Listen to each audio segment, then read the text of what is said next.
পাশের বাসায় যুবতী অন্ধ মেয়েটাকে দেখে কেমন জানি মনের ভিতরে একটু লোভ জেগে গেল।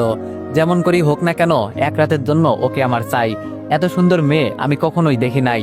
মাত্র 3 দিন হয়েছে ওরা এখানে আসছে। কালকে মেয়েটাকে ছাদে দেখে আমি যেন পাগল হয়ে গেছি ওর জন্য। আপুর কাছে জিজ্ঞেস করতেই বলল মেয়েটা নাকি অন্ধ। এত সুন্দর একটা মেয়ে নাকি অন্ধ, চিন্তা করা যায়। তবে আমার জন্য বেশ ভালোই হয়েছে। মেয়েটার বয়স এত বেশি হবে না, এই তো মনে হয় 15 কি 16। তবে চিন্তার বিষয় ওকে কিভাবে কাছে পাওয়া যায়। আমার জন্য তো বেশ সুবিধাই হয়েছে। মেয়েটা অন্ধ, কিছুই দেখতে পারে না, আমাকে চিনতেও পারবে না।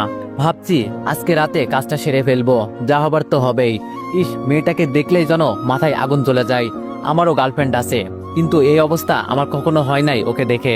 বুঝলাম না এই মেয়ের ভিতরে কি আছে। আজকে রাতে যা করার করব। আমি জানি ও তো আমাকে চিনতে পারবে না। কাজটা আমার জন্য আরো সহজ হয়ে গেল। দেখতে দেখতে রাত হয়ে গেল।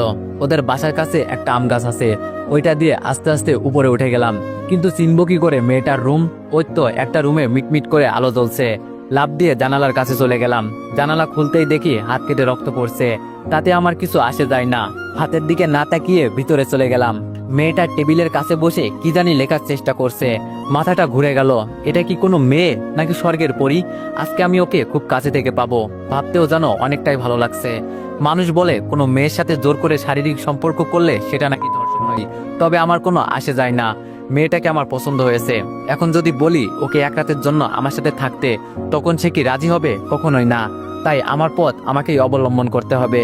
আমার যে খুব ইচ্ছা ওকে কাছে পাওয়ার, সেটা তো কখনোই পূরণ হতো না যদি ওর সাথে জোর করে শারীরিক সম্পর্ক না করি। দরজার কাছে গিয়ে দরজাটা ভালো করে বন্ধ করলাম। ভিতর থেকে যদি গরুর মতো চিৎকার করলেও বাইরে কেউ শুনতে পারবে না। মেয়েটার পিছনে গিয়ে দাঁড়ালাম। ওর শরীর থেকে আলাদা একটা সুঘ্রাণ বেরোচ্ছে, যেটা আমাকে আরো পাগল করে দিচ্ছে। মেয়েটা পিছনে ফিরে বলল, কে কে এখানে? আরে এ তো দেখি সব টের পাই। আমি একটু দূরে সরে গেলাম, দেখি ও কি করে। তবে মেয়েটা বসা থেকে উঠে দরজার কাছে চলে যাচ্ছে। খুব ভালো করেই বুঝতে পারছি ও কি করতে চাইছে। তাড়াতাড়ি মেয়েটার কাছে গিয়ে ওকে কোলে তুলে বিছানার উপর ফেলে দিয়ে আমি ওর উপর শুয়ে পড়লাম। মেয়েটা এবার কান্না সুরে আমাকে বলল, ভাই আমাকে ছেড়ে দেন, আপনার পায়ে পড়ি। আমি বললাম সে পড়িও, এখন আমি যেই কাজে আসছি সেটা করি, চুপচাপ শুয়ে থাক। মেয়েটা এবার চোখের পানি ছেড়ে দিয়ে ছটপট করতে করতে বলল, আপনি আমার ধর্মের ভাই লাগেন, আমাকে ছেড়ে দেন, আমি একটা অন্ধ মেয়ে, আমার এত বড় সর্বনাশ করবেন না। মেয়েটার মুখে হাত দিয়ে বললাম, তোর এত কথা শোনার সময় আমার নেই।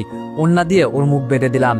মেয়েটার কাপড় টেনে টেনে খুলে ফেলেছি, কিন্তু অবাক করা বিষয় ওর চোখ দিয়ে শুধু পানি পড়ছে। বুঝলাম ওর দিকে তাকিয়ে থাকলে মায়া লেগে যাবে আমার। আমি আমার মতো কাজ করতে লাগলাম। সব শেষ করে উঠে টি শার্ট গায়ে দিতে দিতে ওর মুখের বাঁধন খুলে দিলাম।